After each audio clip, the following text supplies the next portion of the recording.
মানুষ আপনার প্রশংসা করবে লোভে, নিন্দা করবে ক্ষোভে, সমালোচনা করবে হিংসায়, খাতির করবে ধান্দায়, সম্পর্ক করবে স্বার্থে, আর আপনাকে সম্মান করবে অর্থে।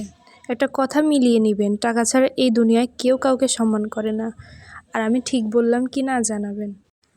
হ্যালো, আসসালামু আলাইকুম সবাই, কী খবর, কেমন আছেন? মনে হয় ভালোই আছেন সবাই। তো আজকে নিয়ে আসলাম আরেকটা দাওয়াত ব্লগ নিয়ে।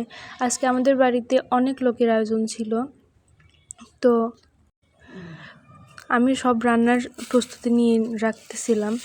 প্রথমে এখানে গরুর মাংস বসিয়ে দিয়েছিল, তারপর এই যে মুরগির মাংস কষিয়ে নিচ্ছে, আলু দিয়ে মুরগির মাংসের ভুনা হবে। তারপর এই যে আরেক চুলায় গরুর মাংসটাও হচ্ছে সুন্দর মতো। অল্প জালে বসিয়ে রাখলে মাংসটা ভালো হয়, কোনো পানি ছাড়া এমনিতেই মাংস খুব ভালো মতো সিদ্ধ হয়ে যাচ্ছে।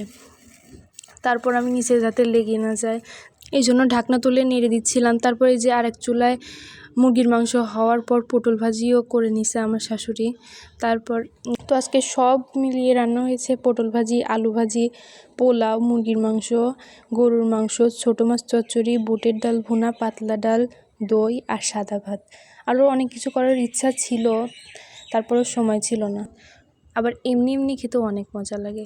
তারপরে এই তো আমি আবার রান্না টান্না সব কিছু শেষ করে গোসল করে নতুন একটা জামা বের করে নিলাম, যেহেতু লোকজন আসতেছে, নিজেরও পরিপাটি রাখতে হবে। তারপর মাংস আবার তুলে দিছে, কারণ গ্যাসের চুলা তো অত বেশি একসাথে রান্না করা যায় না। তারপরে এই তো অনেক লোকজন আসছে, সবাই কেউ তো আর খালি হাতে আসে নাই, সবাই সব কিছু নিয়ে আসছে, অনেক মিষ্টি, অনেক ফল নিয়ে আসছে।